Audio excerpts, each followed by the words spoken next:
بسم اللہ الرحمن الرحیم۔ الصلاۃ والسلام علیکہ یا رسول اللہ وعلی آلکہ وصحابکہ یا حبیب اللہ۔ اللہم صلی علی محمد وآل محمد۔ بات چل رہی تھی انبیاء اور صوفیاء کے لباس کی، کیسا لباس پہنتے تھے۔ یہ جو کتابیں ہمارے پاس پہنچی ہیں، ان کی تعلیمات آپ یہ سمجھیں کہ ایمان بالغیب پر مشتمل ہیں، کیونکہ جن لوگوں کی یہ کتابیں صدیوں پرانی، ان کو ہم نے دیکھا نہیں، جو تراجم کی شکل میں، جو اصل نسخوں کی شکل میں پہنچی ہیں، بس ان پہ ایمان بالغیب ہی ہے۔ آج ہم جو پڑھ رہے ہیں،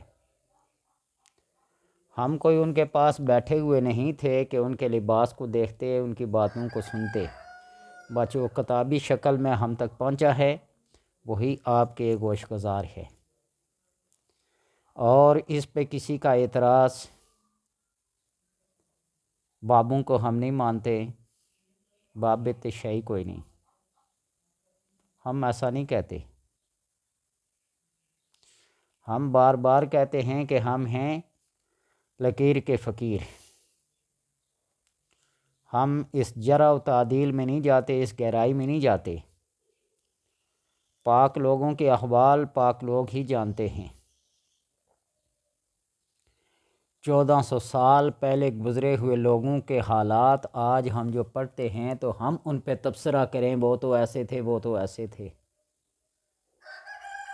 اس دور میں ہوتے نا تو پھر پتہ چلتا، آنکھوں سے دیکھتے، کانوں سے سنتے۔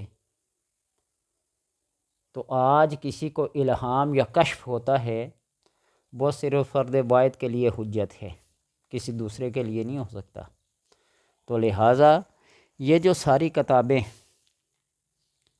یہ تفسیر مظہری، یہ بخاری، یہ مسلم، یہ فتوحات مکیہ، یہ امام غزالی رحمۃ اللہ تعالیٰ کی احیاء العلوم، یہ شیخ عبدالحق محدث دہلوی کی مدارج النبوت، یہ شیخ ابن عربی، محی الدین ابن عربی کی فتوحات مکیہ، فصوص الحکم، یہ مولانا روم کی مثنوی، یہ ایسے ہی تو نہیں ہے نا۔ اس میں صرف بخاری اور مسلم کو اگر کہا جائے کہ صرف بخاری اور مسلم ہی ہیں تو ہم مانتے ہیں کہ احادیث کا مجموعہ ہے، لیکن یہ احادیث کا مجموعہ جمع کرنے والے بھی تو بابے ہی تھے نا، لوگ ہی تھے۔ ترجیحات جب آتی ہیں، وہ تو رسولوں کے اندر بھی ہیں، تلک الرسل فضلنا بعضهم علی بعض منہم من کلم اللہ۔ جہاں اگر دیکھا جائے تو اللہ سے جو ہم کلام ہوتے تو وہ تو موسیٰ علیہ السلام ہیں، موسیٰ تکلیمہ، جو ڈائریکٹ اللہ سے ہم کلام ہوتے تھے۔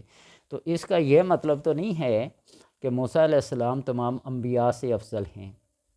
یہ اہل سنت کا عقیدہ ہے کہ افضل الرسل آپ صلی اللہ علیہ وسلم ہیں۔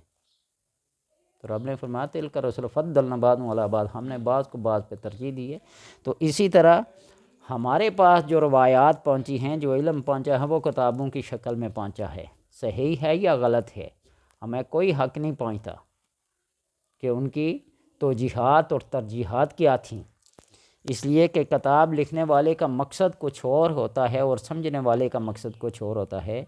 بڑی مشہور بات ہے، کسی اخباری واقعے کی بات ہے، بیان کی بات ہے، کوئی ایک شاعرہ PIA کا کوئی امتحان پاس کرنے کے لیے گئی، کوئی جاب کے لیے، تو وہاں کسی غزل کا شعر تھا، تو اس نے خود اپنی تشریح کی تو ممتحن نے اس کو ریجیکٹ کر لیا۔ جب بات پیپر چیکنگ کی ہوئی تو اس نے کہا کہ یہ میرا نظریہ ہے، یہ میری سوچ ہے۔ تو ممتحن نے کہا یہ نہیں، یہ شاعرہ کا یہ ہے۔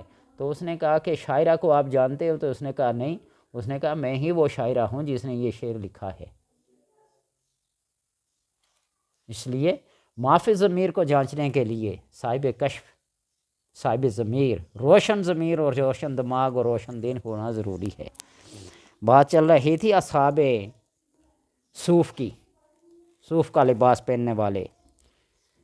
تو نبی اکرم صلی اللہ علیہ وسلم سے حضرت عبداللہ ابن مسعود روایت کرتے ہیں کہ آپ نے ارشاد فرمایا کہ حضرت موسیٰ علیہ السلام نے جب اللہ تبارک و تعالیٰ سے کوئی طور پر کلام فرمایا تو وہ صوف کا جبہ، صوف کی شلوار، چادر اور آستین بھی صوف کی تھی پہنے ہوئے تھے، اور ان کے جوتے گدھے کے بے رنگے ہوئے چمڑے کے بنے ہوئے تھے۔ تبھی تو رب نے فرمایا تھا فخلنا علیکہ۔ تو یہ بھی کہا گیا ہے کہ ان کا نام صوفی اس لیے رکھا گیا ہے کہ وہ اپنی بلند ہمتی، اللہ سے دلی اور قلبی تعلق رکھنے کی وجہ سے اور اس کے سامنے باطنی اسرار پیش کرنے کی وجہ سے اللہ کے سامنے صف اول میں وہ کھڑے ہوتے ہیں۔ صوف صف سے بھی ہے اور اسی سے اصحاب صفہ بھی ہے۔ اہل صفہ کا فقر اور فاقہ اور ان کا لباس کس شخص سے بولا بسرا ہے؟ حضرت ابو ہریرہ رضی اللہ تعالیٰ عنہ جو خود اصحاب صفہ میں شمار تھے، فرماتے ہیں کہ میں نے اصحاب صفہ نے 70 ایسے اصحاب کو دیکھا ہے جو ایک ہی کپڑے میں نماز پڑھتے تھے۔ ان میں سے بعض لوگوں کے کپڑے گھٹنوں تک نہیں پہنچتے تھے۔ ان میں سے بعض جب کوئی رکوع میں جاتا تو اسے کپڑے کو ہاتھ سے پکڑ لیتا کہ ایسا نہ ہو کہ سطر کھل جائے۔ اہل صفہ میں سے بعض نے یہ بھی بیان کیا ایک دن ہم رسول اللہ صلی اللہ علیہ وسلم سے ملاقات کی، آپ کے پاس حاضر ہوئے اور عرض کیا یا رسول اللہ صلی اللہ علیہ وسلم، کھجوریں کھا کھا کر ہمارے پیٹ میں سوزش پیدا ہو گئی ہے۔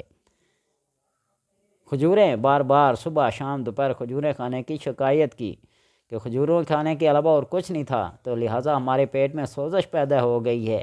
اس کا یہ مطلب ہے کہ آپ صلی اللہ علیہ وسلم ہمارے کھانے کا کوئی اور بندوبست کہیں سے کسی کو کہیں تو ہو جائے۔ آپ صلی اللہ علیہ وسلم نے یہ سنا تو آپ ممبر پر تشریف لے گئے اور فرمایا جن لوگوں کا یہ حال ہے وہ کہتے ہیں کہ کھجوروں نے ہمارے پیٹ کو جلا دیا ہے، کیا تمہیں یہ نہیں معلوم کہ کھجور اہل مدینہ کی خوراک ہے؟ انہوں نے ہماری اور تمہاری اسی خوراک کے ذریعے غمخواری کی ہے۔ اس ذات کی قسم کہ جس کے قبضے میں محمد صلی اللہ علیہ وسلم کی جان ہے، 2 مہینے ہو گئے محمد کے گھر سے کھانا پکانے کے لیے دھواں نہیں اٹھا اور گھر والوں کے پاس پانی اور کھجوروں کے سوا کچھ نہیں۔ کل جہاں مل کے جو کی روٹی غذا، تمام کائنات کی چابیاں آپ کے پاس، تمام خزانوں کا مالک آپ صلی اللہ علیہ وسلم کو بتا دیا گیا، اور پھر 2 مہینے تک آپ کے گھر سے دھواں نہیں اٹھتا تھا، کھجور اور پانی سے گزارا تھا، حتیٰ کہ آپ کے وصال کے وقت بھی آپ کی زریں یہودی کے وہاں گروی رکھی ہوئی تھی، چاند سا کھجور یا جو یا ستو یا کسی بھی چیز کے بدلے میں۔ کیا پیٹ بھر کر کھانا کی نہیں کھا سکتے تھے؟ لیکن یہ کمال ہے بھوکے اور پیاسے رہنے کا کہ آپ صلی اللہ علیہ وسلم نے ان چیزوں کو برداشت کیا، اور ان کے ہاں عظمت اور مرتبے والا اللہ کے ہاں کون ہوگا جس نے بھوک پیاس کو برداشت کر کے اللہ کی رضا کے ساتھ اپنی رضامندی ظاہر کی، تو اس کے مرتبے اور اس کے مدارج اللہ کے ہاں بلند و بالا ہوں گے۔ اصحاب صفہ تمہیں بشارت ہو کہ تم میں سے جو کوئی اس حالت پر قائم رہا جس پر تم آج ہو، اور اس حالت میں خوش و خرم رہا، تو وہ قیامت کے دن یقیناً میرے ساتھ ہوگا۔ اور جس کو نبی اکرم صلی اللہ علیہ وسلم کا قرب ملے، اس سے بڑھ کر کو دنیا اور آخرت کی دولت نہیں ہے۔ اس لیے لباس کے اوپر یہ آ کر نہ کہا جائے کہ تمہارا کرائٹیریا کیا ہے۔ کرائٹیریا کیا ہے؟ تقویٰ، پرہیزگاری اور قرب الہی اور قرب حضوری صلی اللہ علیہ وسلم، بس اور بس۔